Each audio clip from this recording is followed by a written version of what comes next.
Du rassemblement des forces alliées à l'UNC, Monsieur Willy Nzembela, bienvenue. Merci Jean. Voilà, c'était une liesse dans votre camp lorsque Vital Kamerhe a été libéré, provisoirement d'ailleurs, il faut le préciser. Oui, bien sûr. Le chef de file, l'honorable Vital Kamerhe, a été libéré provisoirement. Mais au contraire, nous, au sein du RAFA INC, la plateforme alliée à l'Union pour la Nation congolaise de Vital Kamerhe, nous ne pouvons pas nous réjouir dans toute la totalité. Pourquoi? Nous disons, M. Vital Kamerhe ne mérite pas une liberté provisoire. M. Vital Kamerhe mérite d'être acquitté.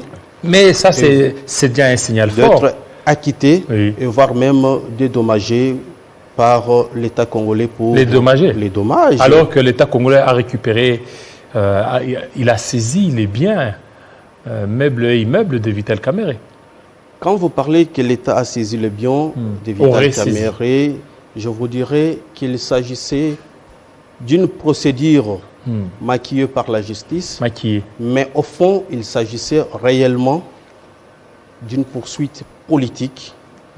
Pas seulement pour déstabiliser Vital Kamerhe, mais déstabiliser également le régime, déstabiliser le président de la République. Comment les déstabiliser? Le 8 avril, Vital Kamerhe arrêté. Je l'ai dit dans vos micros que l'honorable Vital Kamerhe est victime d'un complot politique. Comment les complots se détestent? Vital Kamerhe, résident de la Gombe, directeur des cabinets du chef de l'État, devrait être jugé au parquet général de la Gombe. Pourquoi l'instruction au parquet de Matete? 1. Le magistrat nous a fait croire qu'il avait de preuves tangibles de détournement à charge de Vital Kamerhe. Mais quelques jours après... Détournement intellectuel, non? Ils ont parlé de détournement intellectuel. Jean-David. 4 ou 5 jours après, le magistrat instructeur fait des réquisitions au ministère des Budgets et Finances tout ça, pour solliciter les bons. Chaque fois Cela veut dire vous avez tout dit. Mais les magistrats n'avaient pas de preuves. Il y avait des injonctions politiques. Il y avait des injonctions politiques. De quelque part. Alors de la part de qui? Je l'ai toujours dit. Parce que tout à l'heure, vous avez dit que c'est pour déstabiliser les chefs de l'État. Il y a des officines, même dans les discours de 6 minutes du président de la République, a tout démontré qu'il y a des forces occultes, qu'il y a des officines, il y a des camps politiques qui travaillent pour l'échec du président de la République. Il y avait des conseillers puissants qui étaient là. Je ne suis pas là pour citer les noms. Comment ça peut s'expliquer? Parce que c'est lui qui était directeur de cabinet. C'est que c'est lui qui était un peu bras droit du chef de l'État. N'oubliez pas que nous étions dans une coalition FCC-CACH où le dossier a été amené au Conseil du ministre par un premier ministre FCC, soutenu par le ministre de la Justice de l'époque. Mais il y avait le président qui était là, Félix FCC. Le président n'est pas là pour s'ingérer dans les affaires judiciaires. Mais pourquoi vous ne citez pas la personne, des gens qui peuvent être beaucoup plus à la base de ça? Pourquoi vous ne les citez pas? Parce que vous n'avez qu'à voir aujourd'hui, lorsque Vital Kamerhe a été libéré provisoirement, on a vu la liesse du côté des combattants de l'UDPS. Ils étaient contents. Très contents parce que Vital Kamerhe, ils étaient mécontents, je voulais dire. Non. On a vu certains combattants qu'on a interviewés proférer même certains propos désobligeants. Écoutez, vous savez, quand vous avez un grand parti comme IDPS, qui est un parti implanté partout en République démocratique du Congo, il faut savoir qu'il y a à des moments des militants égarés. Qu'on ne parvient pas à contrôler. Oui. Nous, en tant que force alliée à l'INC, RAFA INC, dans les temps, nous avons écrit une lettre à Augustin Kabouya, secrétaire général de l'IDPS, pour présenter nos indignations contre certains militants qui tenaient des propos discourtois à l'égard de notre autorité morale, chef de file, honorable Vital Kamerhe. C'est pour dire que l'UDPS peut que se réjouir parce que l'INC l'UDPS n'était pas contente. L'UDPS peut que se réjouir parce que l'INC est allié. Vital Kamerhe est le premier allié de Félix Tshisekedi.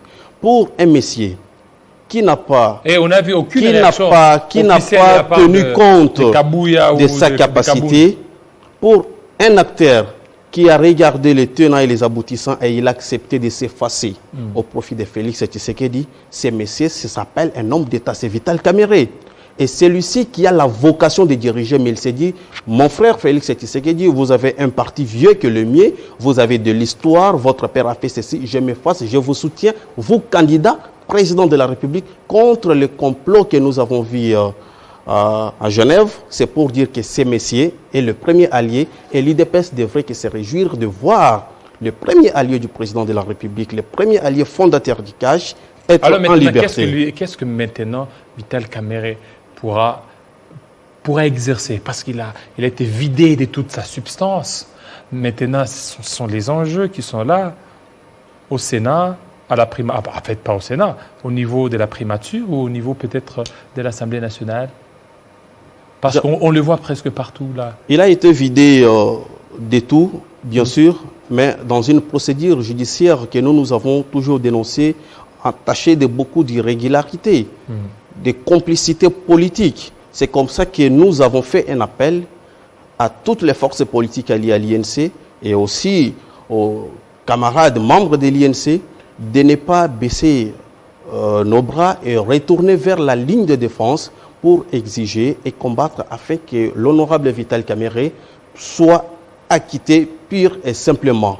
Parce que le premier magistrat de la République, jusque-là, il reste le premier magistrat de la République, au nom de qui est signé toutes les ordonnances de justice, a bel et bien prouvé, et il a dit à la nation que Vital Kamerhe, il n'est pas seulement un homme correct, mais il est un homme juste. Et Félix Tshisekedi n'est pas un dictateur pour s'ingérer dans les affaires de la justice. C'est par là que je salue, la neutralité des juges de la Cour de cassation. Il veut toujours travailler avec l'entourage du chef de l'État, Félix Tshisekedi. Parce que lorsque le chef de l'État dit que c'est un homme correct, et la nation a besoin de lui. Non, et voilà, il a un rôle à jouer dans ce pays. C'est qu'il est en train un peu d'accuser certains de ses conseillers qui seraient là en train de manipuler certains dossiers. Il n'a jamais été prouvé qu'il s'agissait de conseillers du président de la République et qui ont manipulé. Alors c'est qui? Mais de ce que nous savons, c'est que le Premier ministre FCC a amené les dossiers au Conseil des ministres. Donc c'est l'FCC. Soutenu par le ministre de Justice FCC. Ça peut se lire dans les grandes lignes qu'il s'agissait d'un complot. Mais c'est facile de dire que c'est FCC. Du FCC. Mais c'est facile de dire dans les grandes lignes. C'est facile de dire. Mais ce qui est vrai mais c'est lui qui avait la dernière signature. C'était le président Félix Tshisekedi. Non, quand il pouvait tout faire. Non. Il pouvait tout faire. C'est ça ce que nous avons condamné. Nous avons marché dans ces pays pour réclamer l'état des droits, pour dire que l'exécutif, le président de la République ne peut pas s'ingérer dans les affaires judiciaires. Les juges ont leur liberté pour rendre les droits tels qu'il faudrait. C'est ce que nous avons constaté avec la Cour de cassation qui a accordé une liberté provisoire parce que la procédure était totalement respectée, contrairement au premier degré, au deuxième degré où nous avons vu cette liberté provisoire refusée à plus de 10 fois. Ce qui est vraiment de l'acharnement que nous avons donné à ce temps. Et aujourd'hui, moi, Willy Nzembela, en tant que secrétaire politique du Rassemblement des forces alliées à l'INC, je suis convaincu et déterminé que la Cour de cassation va aller jusqu'au fond avec ces dossiers et la Cour finira par acquitter Vital Kamerhe parce que tout le long du procès, vous êtes journaliste, vous avez couvert le procès, le ministère public n'a jamais brandi un élément de preuve tangible et irréfutable à charge de Vital Kamerhe, hormis détournement intellectuel, un jargon qui n'existe même pas dans les langages juridiques de notre pays. Nous disons, honorable Vital Kamerhe, que moi j'ai connu, j'étais encore étudiant, n'a jamais fait l'objet des soupçons de détournement. Alors, qu'est-ce qui reste maintenant de Kamerhe? Son parcours. Il reste quoi de Kamerhe? Vital Kamerhe a un parti puissant, un parti fort. Vital Kamerhe a les alliés puissants, les alliés forts. Vital Kamerhe a une tête, a une intelligence que le Congo a besoin. Les enjeux de l'ère. Les enjeux de l'ère veulent les hommes intègres, les hommes ouverts, les hommes qui ont des capacités d'approcher la réalité et de donner solution. Vous resterez toujours dans l'union sacrée? Vous me posez encore une question qui me pousse encore de parler plus, c'est pour dire que l'union sacrée est le bébé du cash. L'union sacrée est conçue autour du cash. Mais c'est comme ça qu'elle vous a remercié aujourd'hui. Autour du cash. Ça, ce n'est pas vous avez été victime de l'union sacrée. L'union sacrée, nous ne disons pas totalement que nous avons été victimes, autant plus que l'union sacrée est notre bébé. Mais il y a des choses Mais bébé qui ne vous a pas... Non, vous n'avez pas de preuves de vos allégations. Les bébés qui vous a mordu aux mamelles. Les bébés que nous avons fondés, parce que l'union sacrée, c'est les cash. La politique que nous avons adoptée depuis Nairobi, IDPS et alliés, INC et alliés, est-ce que ça existe a créé les cash. Les cash qui a fait de sorte qu'on se débarrasse du FCC et qu'on prenne ce qui pensait dans la même logique avec le président de la République, il faudrait servir les peuples au lieu de se servir. Et n'oubliez pas que l'honorable Vital Kamerhe, avant qu'il soit arrêté, il avait déjà parlé de l'union sacrée. On va créer de l'union sacrée autour de Félix Tshisekedi. L'union sacrée de ceux qui pensent République. Mais ça a été créé, lui était en prison. Hein. Mais la pensée a été mûrie bien avant. Vous avez des vidéos qui circulent. Il serait coordonnateur. Et je vous enverrai quand même. Est-ce qu'il serait coordonnateur de Vital Kamerhe n'a pas l'obsession du pouvoir. Vital Kamerhe n'a pas l'obsession du pouvoir. Il n'a pas l'obsession du pouvoir. S'il avait l'obsession du pouvoir, il pouvait être aussi candidat président de la République en 2018 parce qu'il en avait pas, il en avait de compétences et il réunissait toutes les conditions.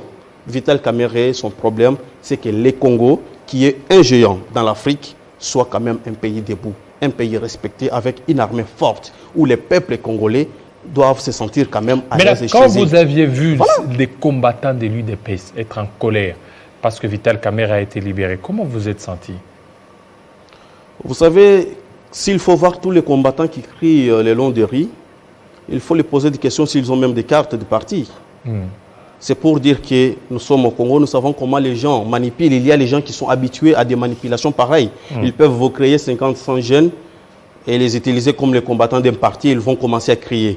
Le parti allié, l'INC allié, qui est l'IDPS, a des responsables qui n'ont jamais manifesté le mécontentement face à Vital Kamerhe, à la libération de Vital Kamerhe.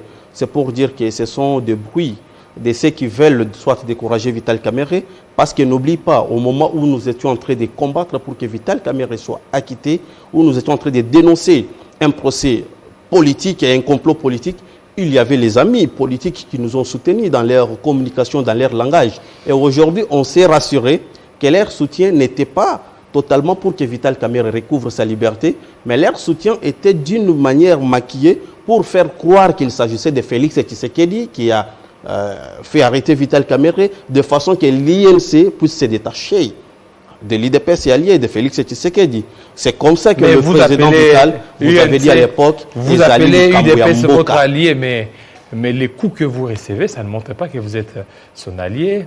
On est en train de vous dribbler presque partout là. Et en quoi l'UDPS est votre allié? Dire que on est en train de dribbler INC et alliés, c'est trop dire.